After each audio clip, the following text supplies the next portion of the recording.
Praise Lord, hallelujah, hallelujah, hallelujah.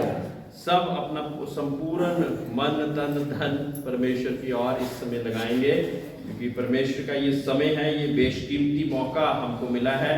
उसके चुने हुओं के लिए ये बेशकीमती मौका आया है कि आज हम जिंदों की जमीन पर रहकर परमेश्वर की हमदो सिताइश कर सके, है ना।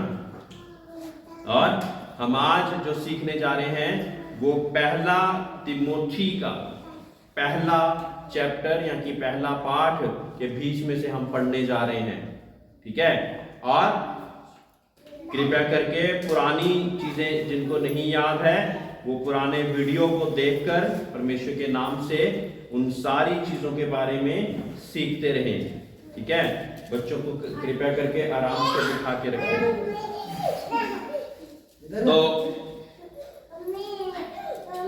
पौलुस की ओर से जो हमारे उद्धारकर्ता परमेश्वर और हमारी आशा के आधार मसीह यीशु को आज्ञा से मसीह यीशु का प्रेरित है, तिमोथियस को जो विश्वास में मेरा सच्चा पुत्र है। ये पौलुस प्रेरित ने खत लिखा है तिमोथी को, कहता है कि वो मेरा पुत्र है ना। जैसे कि आप किसी दूर दराज देश में चले गए और मैं आपको खत लिखकर परमेश्वर के वचनों के द्वारा आपको उत्साहित करूं, है ना। जैसे अभी कॉल आती है, रामपाल की, गुड्डी की, पुष्पिंदर की कॉल आती है ना, कहीं पे फंस जाते हैं तो कहते हैं कि हाँ भाई पास्टर जी हम क्या करें, है ना, प्रार्थना कीजिए, है ना। तो फिर उनको बताया जाता है ना। तो जो पढ़े लिखे हैं उनके लिए खत बता सकते हैं, जो नहीं पढ़े लिखे उनको ऑडियो, आजकल बहुत टेक्नोलॉजी हाई है तो हम वॉइस भी, है ना, अपनी आवाज को रिकॉर्ड करके भेज सकते हैं और उनको बता सकते हैं। पिता परमेश्वर और हमारे मसीह यीशु की ओर से तुझे अनुग्रह और दया और शांति मिलती रहे। जैसे मैंने मकदूनिया को जाते समय समझाया था कि इफिसुस में रहकर कुछ लोगों को आज्ञा दे कि अन्य प्रकार की शिक्षा ना दे, है ना।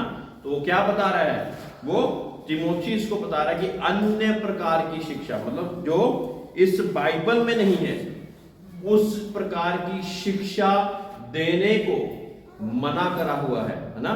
उस प्रकार की शिक्षा परमेश्वर के ग्रहण योग्य नहीं है। परमेश्वर का वचन कहता है कि इस वचन के एक बिंदु भी हम इधर का उधर नहीं कर सकते हैं। इसी कारण मैं कहता रहता हूं कि हम बाइबल पढ़ेंगे तब दूसरे लोगों के बाइबल के अनुसार उत्तर दे पाएंगे। नहीं तो आप नॉर्मल बातचीत कीजिए, बाइबल के रिगार्डिंग अगर बात करनी है तो हमने इस बाइबल में योग्यता हासिल करनी है और परमेश्वर से मदद मांगनी है, सहायता मांगनी है कि परमेश्वर ये वचनों को याद रखने की मुझे ताकत दे, ठीक है। तो अन्य प्रकार की शिक्षा जो कि इस बाइबल के अलावा कोई और शिक्षा परमेश्वर नहीं चाहता, है ना। कोई इस स्टेज पे से या किसी और स्टेज में से कोई पास्टर, प्रॉफिट या कोई और भी इसके अलावा कोई शिक्षा दे तो परमेश्वर उसको नहीं पसंद, परमेश्वर उसको पसंद नहीं करता, है ना। तो इतना ज्यादा ये बोलने वालों के लिए इतना ज्यादा कठिन है कि हर एक शब्द को जो बोले वो परमेश्वर के वचन से अलग ना हो, लेकिन इसी के बीच में से ही बोल सके, है ना। कुछ लोग अगर अपने हिसाब से बोलना शुरू कर देते तो जब न्याय होगा तो परमेश्वर क्योंकि ये बात तूने क्यों बोली, क्या मैंने इस प्रकार की शिक्षा तुम्हें दी या मैंने खुद तुमसे सपनों दर्शनों के द्वारा बातचीत करी कि ऐसा बातचीत करो मेरे भेड़ों के साथ, जो कलीसिया में आते हैं ऐसी बातचीत करो। तो सोचिए कि कितना ज्यादा जरूरी है कि वचन को हम परमेश्वर के अनुसार ही सीखें और सिखाएं और उन कहानियों और अनंत, चौथी आयत, उन अनंत वंशावलियों पर मन ना लगाएं जिनसे विवाद होते हैं और परमेश्वर के उस प्रबंध के अनुसार नहीं जो विश्वास पर आधारित हैं। वैसे ही फिर भी कहता हूं, ठीक है। तो कुछ लोग अलग अलग कहानियां बनाकर आपको इस बात को मानने के लिए विवश कर रहे हैं कि सच्चाई वो ही है। तो परमेश्वर क्या कह रहे हैं, उन अलग अलग कहानियों पर अपना मन ना लगाएं, जिसके कारण विवाद होंगे, है ना। आप लोग कहेंगे कि ऐसी चीज है, वो कहेंगे ऐसी चीज नहीं है, या वो कहेंगे ऐसी चीज है और आप कहेंगे ऐसी चीज नहीं है। तो उन कहानियों पे हमने मन नहीं लगाना, है ना, कि ये जंग हुई थी, ये कुरुक्षेत्र में जंग हुई थी, ये ऐसा हुआ था, ये वैसा हुआ था। तो हमने उन चीजों को सच मानकर उन चीजों पर मन नहीं लगाना। ये परमेश्वर के वचन का आदेश है ना।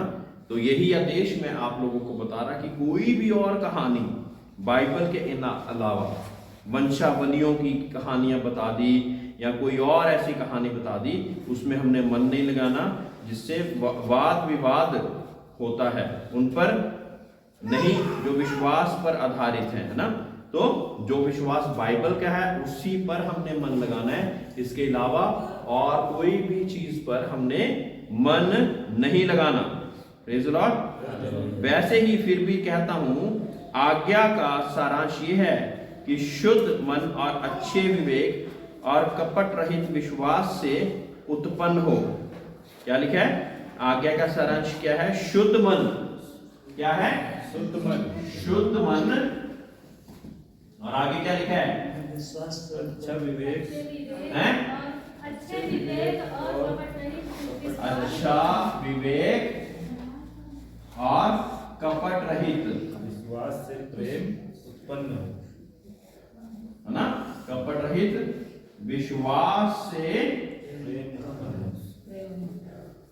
प्रेम उत्पन्न हो।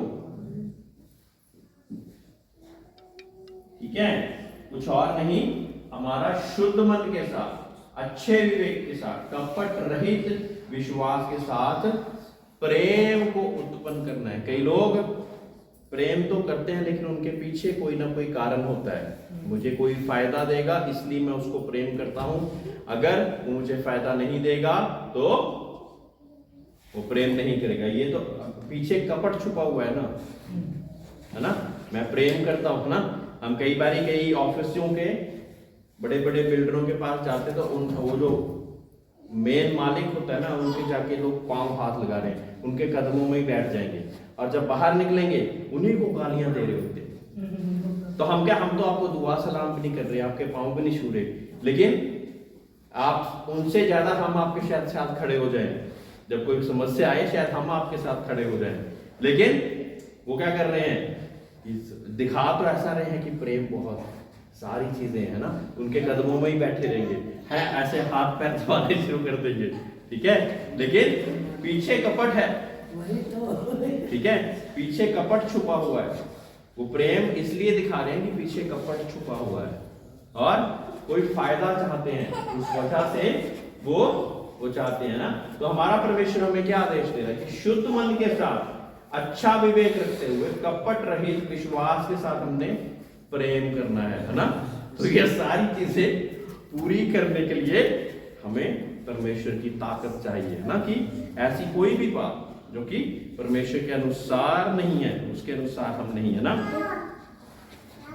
इनको छोड़कर कितने लोग बकवाद की ओर भटक गए हैं और व्यवस्थापक तो होना चाहते हैं, पर जो बातें कहते और जिनको दृढ़ता से बोलते हैं उनको समझते भी नहीं। Praise the Lord. ध्यान दीजिए, ठीक है, परमेश्वर का वचन कहता है कि व्यवस्थापक बनना चाहते हैं। व्यवस्थापक कौन होता है? जो एक सिखाने वाला होता है, जो व्यवस्था को पूरी कर कर परमेश्वर के वचनों को सिखाने वाला बनता है। परमेश्वर का वचन कहता है कि वो व्यवस्थापक तो बनना चाहते हैं, पर जो बातें कहते हैं और जिनको दृढ़ता से बोलते हैं उनको समझते भी नहीं। परमेश्वर कहता कि आपको 4 आयतें आती हैं तो उन पे चल के दिखाओ, हजारों आयतें आती हैं, चल एक पे भी नहीं रहे तो उसका कोई भी फायदा नहीं, है ना। व्यवस्थापक बनकर तो ज्यादा पूछा जाएगा, परमेश्वर का वचन कहता है ना। इसलिए मैं बार बार ये कहता कि जब हम सोचे ना कि हमें बहुत कुछ आ गया, हम परमेश्वर के वचन के साथ लेकर दुनिया के सामने वाद विवाद करने, पहले अपने आप को टटोल के देखें कि इन वचनों के बीच में से मैं खुद कितना चल पा रहा हूं, और जब खुद चलना सीख जाएं तब हम परमेश्वर के नाम से दूसरों को भी उत्साहित करना शुरू करेंगे, है ना। तो जो व्यवस्थापक हैं वो दृढ़ता से इन बातों को समझते हुए आगे बढ़े, है ना। इसलिए परमेश्वर कहता हर एक कोई व्यवस्थापक ना बने, हर एक कोई टीचर ना बने। परमेश्वर ने सावधान किया है कि हर एक कोई टीचर ना बने। कि अगर आप टीचर बन गए हो और आप सोच रहे हो कि आप सिखाने वाले हो गए और आपसे खुद भी नहीं चला जा रहा, तो सब लोग आपसे भी पूछेंगे, मैं भी पूछूंगा आपसे। परमेश्वर तो पूछेगा ही, दुनिया वाले भी पूछेंगे कि आप तो ये चीज सिखाते हो, आप खुद ऐसा करते हो, तो हम शर्मिंदा हो जाएंगे उनकी नजरों में भी और परमेश्वर की नजरों में भी, है ना। तो जरूरी क्या है कि पहले अपने आप को मजबूत करें, है ना। तो एक हवाई जहाज जब होता है ना, तो हवाई जहाज में जब कोई भी संकट आता है तो जो एयर होस्टेस होती है वो पता क्या बोलती है, अपना मास्क खोलने पहले अपने आप को बचाने की कोशिश करे, फिर दूसरे की चिंता करे। पहले बोल देती है कि पहले आप अपने मास्क को खींचें, अपने आप को बचाने की कोशिश करें, फिर आप दूसरे को बचा पाएंगे। यही हम परमेश्वर के नाम से जब अपने आप को बचा लेंगे, अपने आप को बचा लेंगे, फिर ही तो हम दूसरे के लिए शिक्षक, सिखाने वाले या कुछ और बनकर कह सकते हैं ना। इसलिए मैं बार बार कहता कि आप बिल्कुल सावधान होकर अपनी गवाही देते रहें। गवाही से भी तो लोग एनकरेज होंगे, है ना। बाइबल के लिए उनको बोलो चर्च आए, बाइबल सीखने के लिए चर्च आए, परमेश्वर के भवन में आए, है ना, और गवाही देते रहें। तब जब जिस चीजों पे आप दृढ़ होते जाएंगे, फिर आप उनको उन चीजों में भी आगे बढ़ा सकते हैं। Praise the Lord, hallelujah. पर हम जानते हैं कि यदि कोई व्यवस्था को उचित रीति से काम में लाए तो वह भली है, यह जानकर कि व्यवस्था धर्मी जन के लिए नहीं पर अधर्मियों के लिए, निरंकुशों के लिए, भक्तहीनों, पापियों, अपवित्र और अशुद्ध मनुष्यों, माँ बाप के घात करने वाले, हथियारों, व्यभिचारियों, पुरुषगामियों, मनुष्य के बेचने वाले, झूठ बोलने वाले और झूठी शपथ खाने वाले और इनके अतिरिक्त खरे उपदेश के सब विरोधियों के लिए ठहराई गई है। ये परम धन्य परमेश्वर की महिमा के उस सुसमाचार के अनुसार है जो मसीह में हमें सौंपा गया है। जो व्यवस्था पुराने ऐदनामे में ठहराई गई थी, वो व्यवस्था उन लोगों के लिए जो कि प्रभु यीशु मसीह को नहीं जानते, और उनके उसी वजह से वो दंडित ठहराए जाएंगे। हमारे लिए क्या है कि विश्वास कर कर उन चीजों की माफी मांगकर परमेश्वर के अनुग्रह के नीचे आना, है ना। परमेश्वर के अनुग्रह के नीचे आना, ताकि व्यवस्था हमारे पर अधिकार ना रख सके। कि पुराने कानून जो थे वो हम पर अधिकार कब नहीं रखेंगे, जब हम प्रभु यीशु मसीह के विश्वास के बीच में उसके अनुसार चलना सीख जाएंगे, है ना। तो ये जो बाकी लोग हैं जो परमेश्वर पर विश्वास नहीं रखते, और क्योंकि माफी का, मुक्ति का एक ही तरीका है जो कि सारे ग्रंथों में, वेदों में लिख दिया गया, वो है परमेश्वर यीशु मसीह के लहू के बहाने के द्वारा तीसरे दिन मुर्दों में से जी उठने का। और कोई शॉर्टकट नहीं है। और वो सब कुछ उसने किस लिए करा? मेरे और आपके लिए इसलिए करा क्योंकि हम अपने आप से वो काम नहीं कर सकते थे। साफ सी बात है ना, चाहे वो पास्टर हो चाहे प्रॉफिट हो, अपने आप से जो चीज नहीं कर सकते थे कि जीवन भर से, है ना, बचपन से लेकर जब तक दुनिया में रहे परमेश्वर की आज्ञाओं को पालन करते हुए वो पाक लहू की कुर्बानी हमारे लिए दे दी। हम कुर्बानी देते तो वो पाक ना होती, लेकिन उसने कुर्बानी दी तो वो पाक थी। एक पाक लहू की कुर्बानी वो सारे पापों को साफ कर देती। गंदा लहू गंदगी को नहीं साफ कर सकता, एक पाक लहू गंदगी को साफ कर सकता है। और वो ये लहू था यीशु मसीह का। उसने ये सब कुछ सह लिया मेरे और आपके लिए, ताकि मेरा उद्धार हो जाए, मुक्ति मिल जाए। जो सारे शाप दुष्ट हमारे पर लगाया जाता था, जिस वजह से हमारा अंत नरक की ओर होना था, वहां पे परमेश्वर ने हमें यीशु मसीह में एक नया नियम दे दिया, है ना। एक हमारा बाइबल में पुराना नियम है, एक नया नियम है, समझ रहे हैं बात को।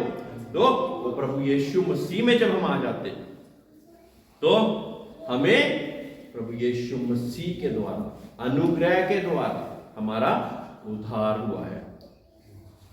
विश्वास ही के द्वारा, अनुग्रह से हमारा उद्धार हुआ है। प्रेज़ लॉर्ड, बोलिए विश्वासी से अनुग्रह के द्वारा हमारा उद्धार हुआ है। बिना उद्धार के, बिना मुक्ति के हम स्वर्ग राज के अधिकारी नहीं हो सकते। कोई भी और नियम नहीं, चाहे जितना मर्जी 3 बजे उठ लें, 4 बजे उठ लें, जो मर्जी कर लें, लेकिन उद्धार प्रभु यीशु मसीह में ही है। ठीक है, ये लोग जो मेरे प्यारे लोग यहाँ पे बैठे हुए हैं ना, चाहे इनके पास बहुत बड़ी जायदादें नहीं है, लेकिन एक जायदाद तो है ना, वो स्वर्ग राज की जायदाद है। उसे कौन रोक लेगा? छीन लेगा क्या? कोई नहीं छीन सकता। हाँ, उसको कोई भी नहीं छीन सकता। जिसने प्रभु यीशु मसीह पर विश्वास कर लिया, उतनों को उसने अपने बेटे और बेटियां बनने का अधिकार दे दिया। ठीक है, और जितनों ने अंगीकार करके बपतिस्मा लेकर प्रभु यीशु मसीह के अनुसार चलते, उनको परमेश्वर ने अपने बेटे और बेटियां बनने का अधिकार दे दिया। तो जब अधिकार दे दिया तो हम वारिस भी हो जाते। वारिस कहाँ के? स्वर्ग राज के, है ना। ये लड़ के लोगों ने यहाँ पे जमीनें इकट्ठी कर लेनी, लेकिन जब पता लगना कि एक पल भर में जान चली जानी, सारी जमीनें, चाहे टाटा अंबानी भी हो, यही रह जाएगा। और फिर वहां पे जब न्याय होगा तो उसके पास शायद इतना सा घर भी ना परमेश्वर दे, लेकिन एक गरीब व्यक्ति हो सकता है परमेश्वर के साथ वफादारी के साथ, ना, रोज बेचारा परेशान होता होगा, लेकिन कहता होगा परमेश्वर तेरा शुक्र, तूने जिंदा रखा है, एक रोटी दी है। जितना धन्यवादी परमेश्वर का एक गरीब व्यक्ति होता है, वो अमीर नहीं होते हैं। उनको अपने धन पर भरोसा है, लेकिन हमें भरोसा है अपने परमेश्वर पर, है ना। वो सोचते हैं हमारा धन के कारण हम सब कुछ कर लेंगे, लेकिन हमें क्या भरोसा है? हमें भरोसा है कि हम अपने परमेश्वर के कारण सब कुछ कर लेंगे। तो उत्तम भरोसा कौन सा हुआ? परमेश्वर का। क्योंकि धन का क्या हुआ था? कोरोना के समय देखा था, धन ऐसे फेंका हुआ था, हमारा बंदा बचा लो, हमारा बंदा बचा लो। वो कहता कुछ नहीं बचेगा भाई, ऊपर वाले की कृपा होगी तो बच जाएगा। हाँ, ऐसे फेंके हुए थे पैसे, ऐसे जितना मर्जी लाखों रुपया ले लो, हमारे बंदे को आईसीयू में से बाहर निकाल दो। ठीक है, आईसीयू में से कहते हमें बाहर निकाल लो, जितना मर्जी धन ले लो, लेकिन वो कहते कि पैसों का क्या। ठीक है, और तब किसने, जिनको परमेश्वर ने बचाना चाहा, उनको बाहर निकाला। Praise Lord, hallelujah, hallelujah. तो क्या धन बड़ा हो पाया? नहीं हो पाया, है ना। आगे की आयत पढ़े रेखा बहन, आपको उधर रोशनी आ रही है ना, पढ़िए। मैं अपने प्रभु, कौन सी आयत पढ़ रहे हैं? 12वीं। हाँ जी। मैं अपने प्रभु मसीह यीशु का जिसने मुझे सामर्थ्य दी है धन्यवाद करता हूँ कि उसने मुझे विश्वास योग्य समझकर अपनी सेवा के लिए ठहराया है। Praise Lord. तो मैं धन्यवाद किसका करता हूँ? अपने प्रभु यीशु मसीह का, जिसने मुझे विश्वास योग्य बनाकर मुझे अपनी सेवा के लिए ठहरा दिया। प्रेज़ लॉर्ड, कितनी बड़ी बात है ना। अपनी सेवा के लिए ठहरा दिया, विश्वास योग्य बनाकर मुझे अपनी सेवा के लिए ठहरा दिया। क्या ये छोटी बात है? सारी दुनिया से बड़ा काम पता क्या है? जो परमेश्वर के वचन को आप लोगों तक पहुंचाने का है। ठीक है, इससे बड़ा कोई काम नहीं, इससे बड़ा कोई भी काम नहीं। ठीक है, परमेश्वर की हम तो सन्ना उपासना करते हुए आप तक पहुंचाने का जो कार्य है, और इसमें क्योंकि दुष्ट लोगों से और उनके लोगों से सारा संसार फैला हुआ है, तो इस वजह से क्या होगा, रुकावटें भी आएंगी, है ना? हाँ, तो रुकावटें भी आएंगी, लेकिन रुकावटों का समाधान भी निकालने वाला कौन है? वो परमेश्वर जो हमें सामर्थ्य देता है ना, क्या लिखा है ना, उस हमें सामर्थ्य देता है और विश्वास योग्य ठहराता है, वो ही हमें सामर्थ्य देता है ना। जहाँ पे हम समझे कि हम कमजोर पड़ गए, है ना, लोग कहते हैं कि झूठ बोले बिना काम ही नहीं हो रहा, तो परमेश्वर से सामर्थ्य मांगे, परमेश्वर इसके बीच में से रास्ता कोई तो होगा। मैं झूठ बोलना नहीं चाहता और झूठ बोले बिना ये लोग कह रहे काम होएगा नहीं, तो परमेश्वर तेरे पास तो रास्ता है, तू मुझे बता, और हमारी बुद्धि को खोलेगा परमेश्वर एकदम से, और फिर रास्ता हमें अपने आप समझ लग जाएगा। Praise the Lord, hallelujah. अगली आयत पढ़ें। मैं तो पहले निंदा करने वाला और सताने वाला और अंधेर करने वाला था, तो भी मुझ पर दया हुई, क्योंकि मैंने अविश्वास की दशा में बिन समझे बूझे ये काम किए थे।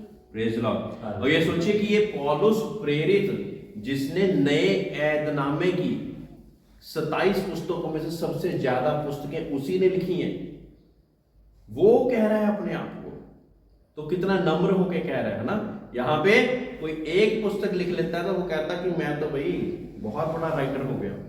वो क्या कह रहा है कि मैं, मुझ पे दया करी गई, परमेश्वर की दया हुई तो मैं ये कर पाया हूं। ये है नम्रता। नम्रता ये नहीं कि जब हमारे पास कुछ भी नहीं है तब हम नम्र तो हो ही जाते हैं, जब सब कुछ होते हुए भी नम्र हो जाए। सबसे ज्यादा पुस्तकें लिखी, प्रेरित कहलाया गया, और फिर भी इतना नम्र कि परमेश्वर के अनुसार चलने के लिए वो हमेशा योग्य ठहरा। और हमारे प्रभु का अनुग्रह उस विश्वास और प्रेम के साथ जो मसीह यीशु में है बहुतायत से हुआ, ये वह सच और प्रकार से मानने के योग्य है कि मसीह यीशु पापियों का उद्धार करने के लिए जगत में आया, जिसमें सबसे बड़ा मैं हूं। देखिए, नम्रता की एक और नेक्स्ट स्टेज चलेगी। कहता प्रभु यीशु मसीह पापियों का उद्धार करने आया, और वो अपने आप को प्रेरित साहब क्या कह रहे हैं, प्रॉफिट साहब क्या कह रहे हैं कि उनमें से सबसे बड़ा पापी तो मैं ही हूं। आसान काम है ये, कोई नहीं बोलता है ना। किसी के पास छोटा सा कोई गुण लग जाए, वो कहता मैं तो महात्मा हो गया। और वो क्या कह रहा है कि इन पापियों का उद्धार करने परमेश्वर यीशु मसीह आए, और उनसे सबसे बड़ा पापी मैं ही हूं, है ना। आगे बढ़े, देखा बहन 16वीं आए। मुझ पर इसलिए दया हुई कि मुझ सबसे बड़े पापी में यीशु मसीह अपनी पूरी सहनशीलता दिखाए, कि जो लोग उस पर अनंत जीवन के लिए विश्वास करेंगे, उनके लिए मैं एक आदर्श बनूं। प्रेज़ लॉर्ड, है ना। तो अब ये सारी बातें वो किस लिए बोल रहा है? कहता है कि ये सारी चीजें इसलिए ताकि मैं आदर्श बनूं दूसरे लोगों के लिए, कि जब प्रभु यीशु मसीह मुझे बचा सकता है तो आप लोगों को भी बचा सकता है, आप लोगों को भी बचा सकता है। एक समय पे पौलुस, जो शाऊल का, पहले शाऊल था उसका नाम, पौलुस का क्या नाम था पहले? शाऊल। वो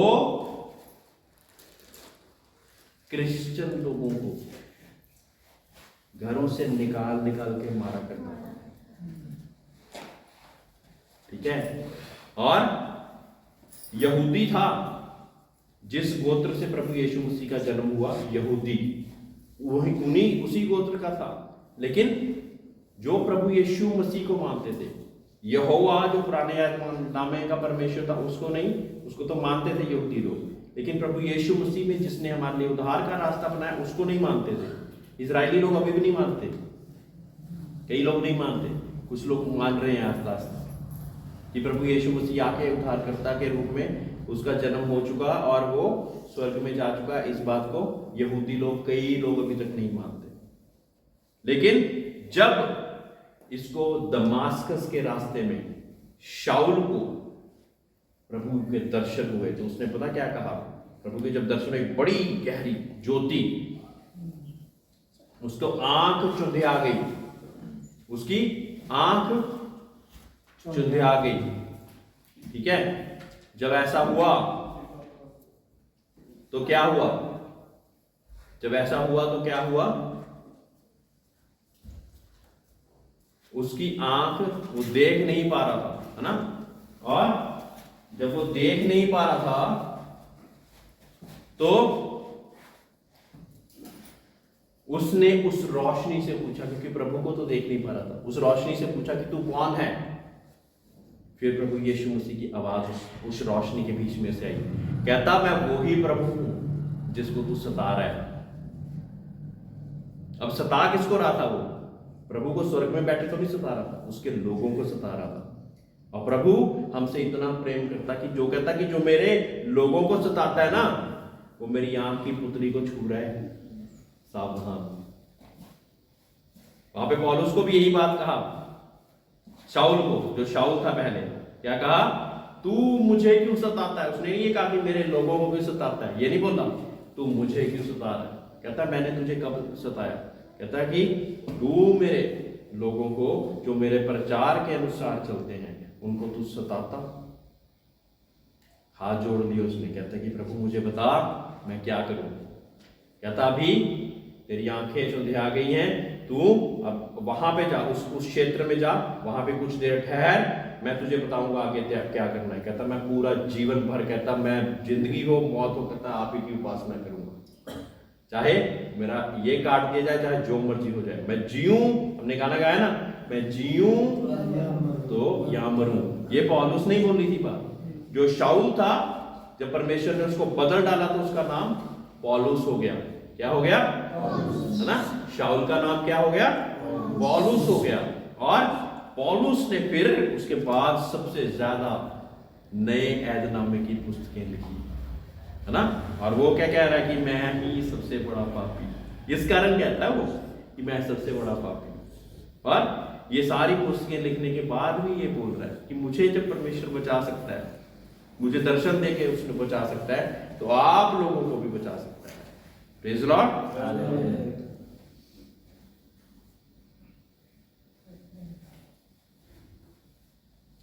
अब सनातन राजा अर्थात अविनाशी अनदेखे एकमात्र परमेश्वर का आदर और महिमा युगानुग होती रहे, आमीन। हे पुत्र तिमोथियस के अनुसार जो पहले मेरे विश्वास में आज्ञा सौंपता हूं कि तुम्हें अनुसार अच्छी लड़ाई से लड़ते रहो और विश्वास और उस अच्छे विवेक को थामे रहे जिसे दूर करने के कारण कितनों का विश्वास रूपी जहाज डूब गया। उन्हीं में से हमुन्युस और सिकंदर हैं, जिन्हें मैंने शैतान के हाथों में सौंप दिया कि वह परमेश्वर की निंदा करना ना सीखें। एक चेतावनी भी है और एक पौलुस बताना भी चाहता है कि कितनों के जहाज शुरू तो हुए, ये जिंदगी रूपी जहाज, लेकिन डूब गए। आज आप एक दृढ़ निश्चय लीजिए कि मैं अपने इस जहाज को डूबने नहीं दूंगा। जब मैंने परमेश्वर को पकड़ लिया है तो मैं अपने इस जहाज को डूबने नहीं दूंगा, है ना।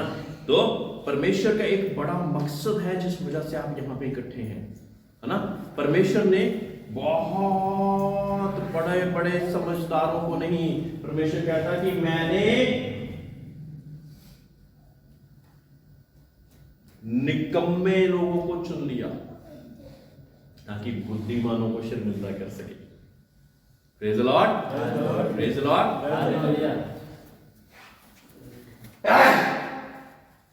कहते मैंने बहुत बड़े समझदार जो अपने आप को कहलाते ना बड़े और बहुत बड़े समझदार हैं, उनको नहीं परमेश्वर ने चुना।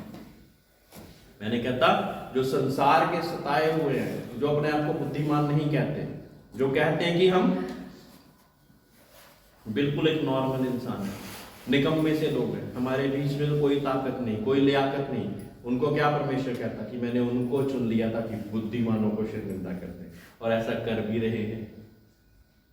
हम जब परमेश्वर के साथ होंगे तो बड़े बड़े बुद्धिमानों को शर्मिंदा कर देंगे।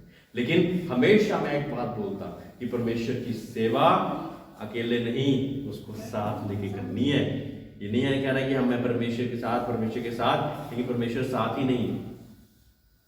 परमेश्वर की सेवा हमेशा परमेश्वर को साथ लेके, परमेश्वर का प्रचार परमेश्वर को साथ लेके, परमेश्वर के लिए जब दुष्ट आत्माओं के लिए, अविश्वासियों के लिए जब प्रार्थना करें तो परमेश्वर को साथ लेके चलेंगे ना, तब बहुत बड़ा कार्य होगा। जब कार्य होगा तो लोग देखेंगे कि कहां से ये ताकत है। फिर परमेश्वर का वचन क्या कहता है कि जो परमेश्वर यीशु है, जो मुझे सामर्थ्य देता, उसकी वजह से मैं सब कुछ कर पाता। Praise the Lord, hallelujah. आइए सभी लोग खड़े हो जाएं।